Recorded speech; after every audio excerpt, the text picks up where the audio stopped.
Hello दोस्तों, रसायन विज्ञान की क्लास में आपका स्वागत है। आज हम तत्वों के जिस गुण के बारे में बात करने वाले हैं वो है हमारे पास परमाणु त्रिज्या। परमाणु त्रिज्या। आज हम परमाणु त्रिज्या के बारे में पढ़ेंगे कि यह कितने प्रकार की होती है, परमाणु त्रिज्या को किस प्रकार ज्ञात किया जाता है और इसको ज्ञात परमाणु त्रिज्या जो होती है वो अस्थायी क्यों होती है, किस प्रकार ये परिवर्तनशील रहती है। तो यदि परिवर्तनशील रहती है तो किस प्रकार हम स्थायी परमाणु त्रिज्या को हम देख सकते हैं और इसका कैसे पता लगाएंगे हम। तो परमाणु त्रिज्या की जो परिभाषा है वो कुछ इस प्रकार है कि परमाणु के नाभिक से लेकर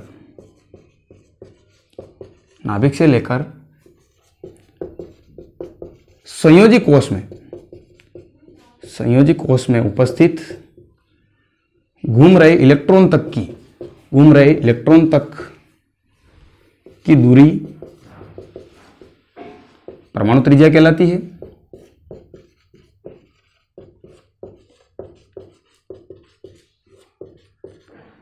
लेकिन यह परिभाषा तो हमने देख ली कि भाई ये परमाणु का नाभिक है, ये उसके ऊर्जा कोश है। तो ये माना कि ये संयोजी कोश का इलेक्ट्रॉन है, सबसे बाहर का इलेक्ट्रॉन संयोजी कोश का इलेक्ट्रॉन होता है। तो नाभिक से लेकर संयोजी कोश के इलेक्ट्रॉन तक की जो दूरी है उसको परमाणु त्रिज्या का नाम दिया।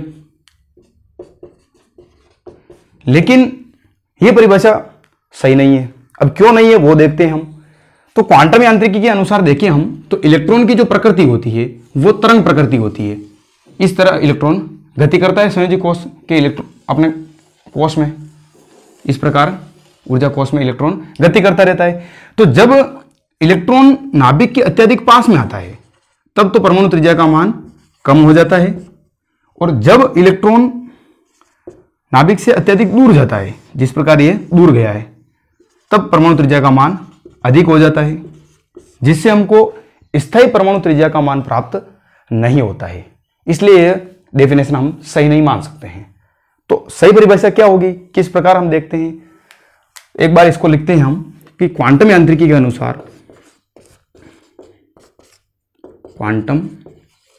के अनुसार इलेक्ट्रॉन तरंग प्रकृति का होता है,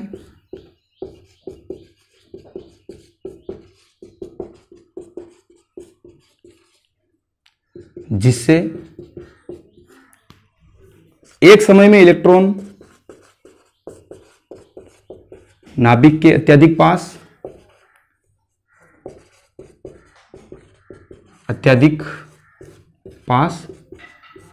तथा एक समय में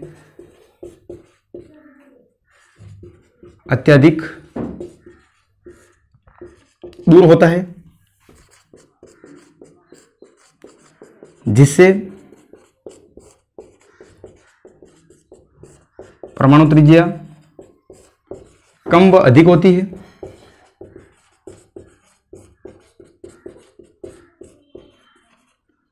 इसलिए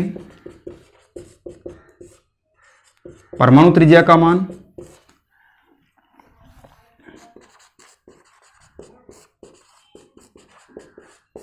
स्थायी प्राप्त नहीं होता है।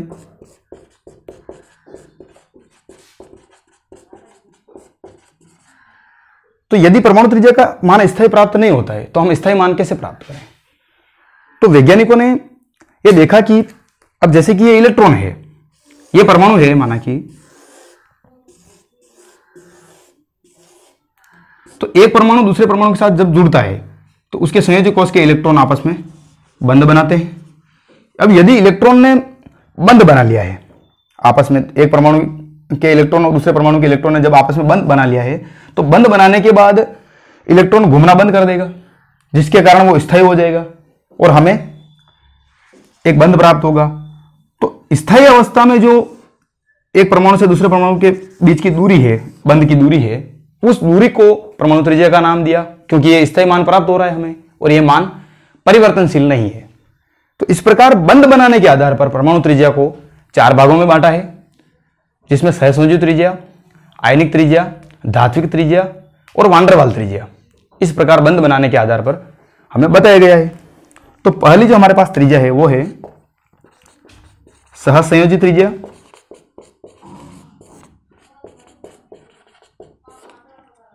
दूसरी है धात्विक त्रिज्या,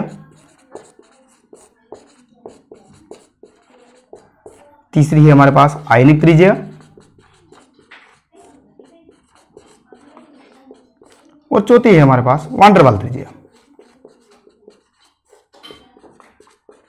अब किस प्रकार होगी कि यदि परमाणु सहसंयोजी बंध बना रहा है तो सहसंयोजी त्रिज्या होगी, और यदि धात्विक बंध बना रहा है तो धात्विक त्रिज्या होगी, और यदि आयनिक बंध बना रहा है तो आयनिक त्रिज्या होगी, और यदि वान डेर वाल बंध बना रहा है तो वान डेर वाल त्रिज्या होगी। तो इस प्रकार हमने देखा कि परमाणु त्रिज्या की परिभाषा क्या है। यह परिभाषा मान्य नहीं है, जबकि बंध के आधार पर जो परिभाषा है वो सही है, जो कि हम आगे विस्तारित रूप से पढ़ने का प्रयास करेंगे। तो हमारी जो सबसे पहली जो त्रिज्या आती है वो है हमारे पास सहसंयोजी त्रिज्या। अब सहसंयोजी त्रिज्या की हम यदि डेफिनेशन यानी कि परिभाषा की बात करें तो वो उसको समझने के लिए कि किस प्रकार होगा कि यदि कोई दो समान परमाणु है, कोई दो समान परमाणु आपस में जब बंध बनाते हैं तो उनके बीच एकल बंध बनता है। नहीं।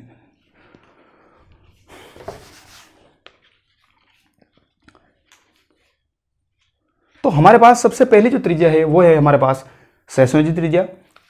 अब सहसंयोजी त्रिज्या को हमने समझने के लिए कुछ इस प्रकार देखना होगा कि यदि कोई समान परमाणु, दो समान परमाणु आपस में जब बंध बनाते हैं वो भी सहसंयोजी बंध, तो एक परमाणु के नाभिक से दूसरे परमाणु के नाभिक के जो बीच की जो दूरी है उस दूरी को हम सहसंयोजी त्रिज्या कहते हैं। तो हम इसकी डेफिनेशन लिखेंगे कि दो समान परमाणु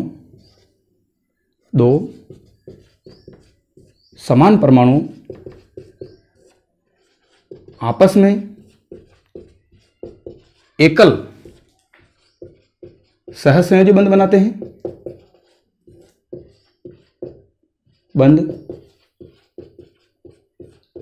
हैं तथा दोनों परमाणुओं के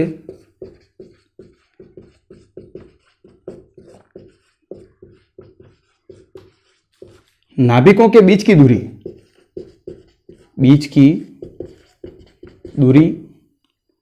सहसंयोजी त्रिज्या कहलाती है।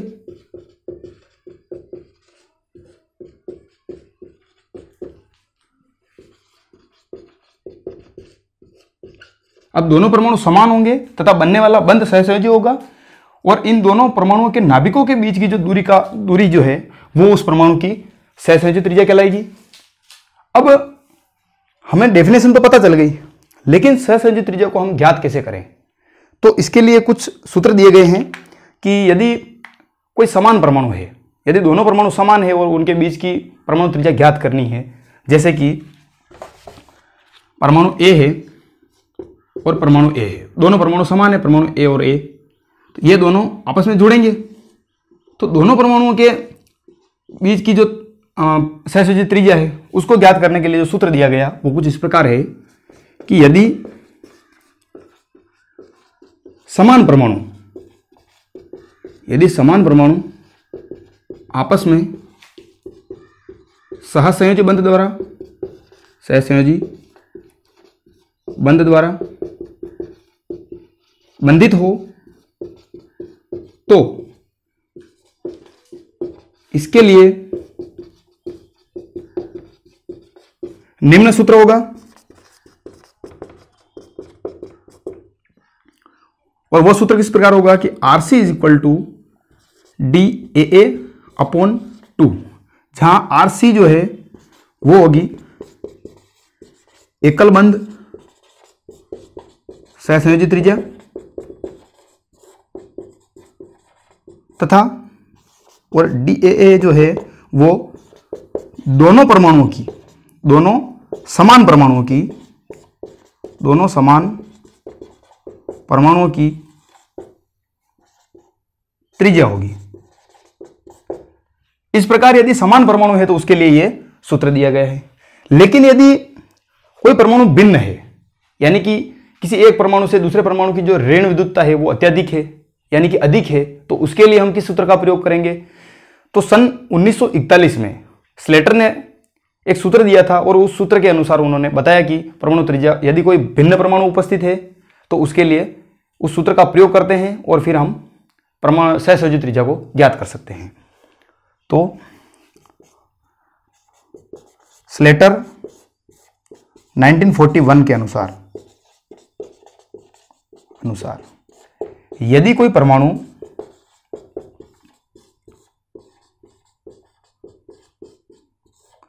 यदि दो भिन्न परमाणु अर्थात एक परमाणु दूसरे परमाणु से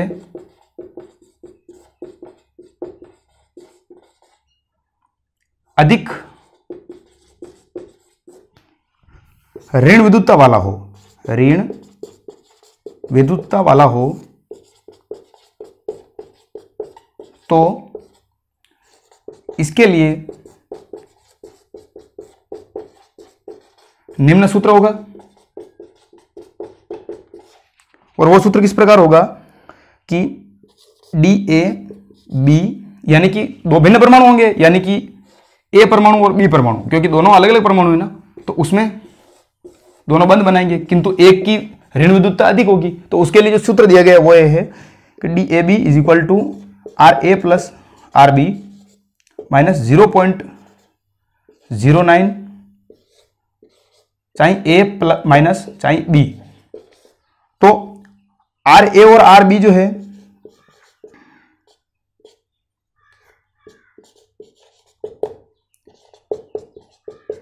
दोनों परमाणुओं की त्रिज्याएं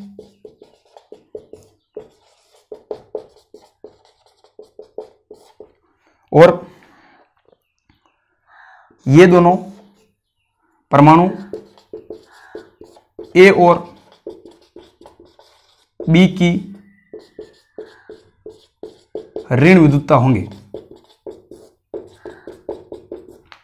इस प्रकार हमें यदि कोई समान परमाणु है तो उसके लिए यह सूत्र प्रयोग किया जाता है, और यदि कोई भिन्न परमाणु है तो उसके लिए इस सूत्र का हम प्रयोग करके सहसंयोजी त्रिज्या को हम ज्ञात कर सकते हैं।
और यदि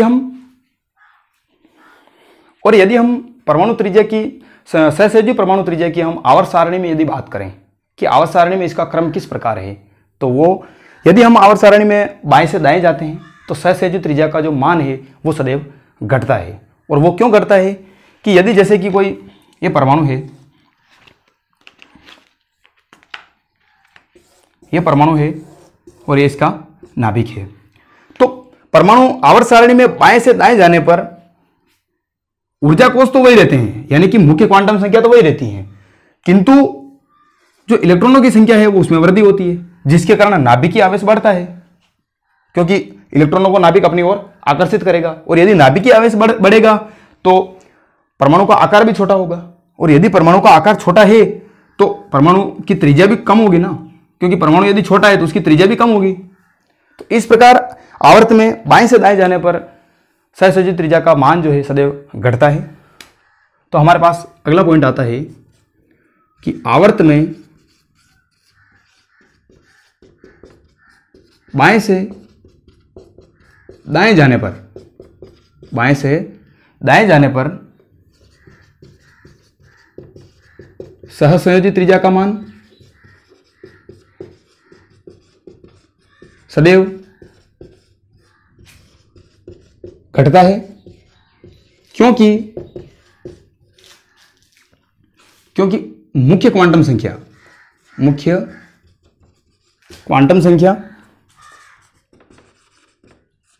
तो समान रहती है, लेकिन इलेक्ट्रॉन की संख्या में वृद्धि होती है,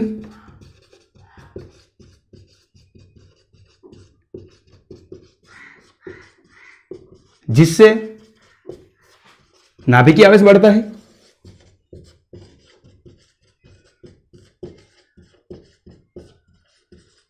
और परमाणु आकार कम होगा। और यदि परमाणु आकार कम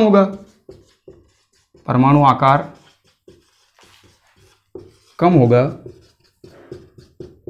तो परमाणु त्रिज्या भी कम होगी।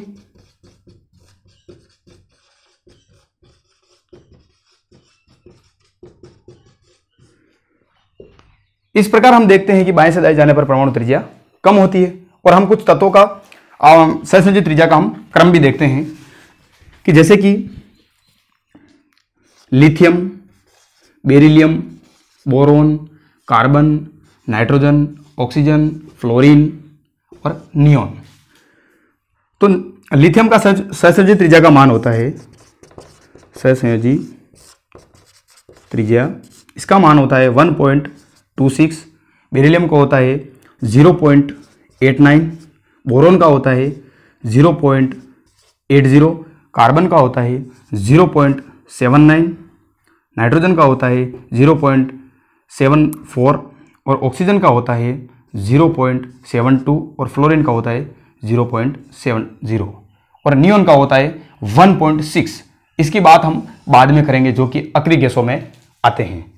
लेकिन हम यदि इन तत्वों की बात करें तो बाएं से दाएं जाने पर सहसंयोजी त्रिज्या का जो मान है वो घट रहा है, जो कि हमने पहले पढ़ लिया है कि किस प्रकार घट रहा है और क्यों घट रहा है। तो इस प्रकार हम देखते हैं कि ये मान घटता है। और यदि हम समूह में देखते हैं कि समूह या वर्ग में ऊपर से नीचे आने पर सहसंयोजी त्रिज्या का मान क्या होता है, तो वो सदैव समूह में ऊपर से नीचे जाने पर सहसंयोजी त्रिज्या का जो मान है वो सदैव बढ़ता है। और वो क्यों बढ़ता है, वो ठीक ये जो हमने समझा है उसके ठीक विपरीत होगा। कैसे होगा कि ये परमाणु का नाभिक है और ये उसके ऊर्जा कोष है। अब क्योंकि समूह या वर्ग में ऊपर से नीचे आते हैं तो मुख्य क्वांटम संख्या या ऊर्जा कोषों की संख्या में वृद्धि होती है। ये ऊर्जा कोषों की संख्या में जैसे जैसे वृद्धि होती जाती है और इलेक्ट्रॉनों की संख्या तो बढ़ती है, लेकिन ऊर्जा कोषों की संख्या में वृद्धि होने के कारण नाभिकीय आवेश कम हो जाता है इलेक्ट्रॉनों के प्रति, क्योंकि इतने दूर तक तो इलेक्ट्रॉनों को आकर्षित नहीं कर पाएगा ना, इसकी एक लिमिट होगी। तो नाभिकीय आकर्षण कम होने के कारण परमाणु आकार बढ़ेगा और यदि परमाणु आकार बढ़ा है तो परमाणु त्रिज्या का मान भी बढ़ेगा सदैव। हैं कि वर्ग या समूह में ऊपर से नीचे जाने पर सहसंयोजी त्रिज्या बढ़ती है, क्योंकि मुख्य क्वांटम संख्या तथा इलेक्ट्रॉनों की संख्या में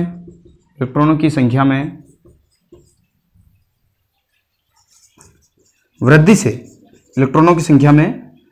से नाभिकीय आवेश कम होता है। नाभिकीय आवेश कम होता है और यदि नाभिकीय आवेश कम होता है तो परमाणु आकार बढ़ता है तथा परमाणु त्रिज्या का मान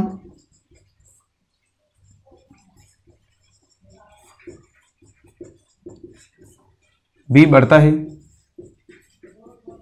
और अब हम कुछ तत्वों का क्रम देखते हैं कि जैसे कि लिथियम, सोडियम, पोटेशियम, रुबिडियम और सीजियम। इस प्रकार जैसे जैसे हम समूह में ऊपर से नीचे जाएंगे वैसे वैसे परमाणु त्रिज्या का मान बढ़ता जाएगा। अब हमारे पास कुछ इंपॉर्टेंट एक दो बातें हैं जो हम लिखते हैं कि हीलियम जो है वो सबसे छोटा परमाणु है और फ्रेंशियम जो है वो सबसे बड़ा होता है। और यदि हम उत्कृष्ट गैसों की, जैसे कि हमने उत्कृष्ट गैसों के बारे में बात की थी कि बाद में बात करेंगे, तो वो हम करते हैं कि अक्रिय गैसों में परमाणु त्रिज्या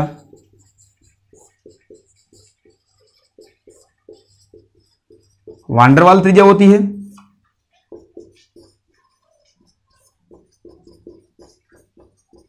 जो अन्य तत्वों से अधिक होती है।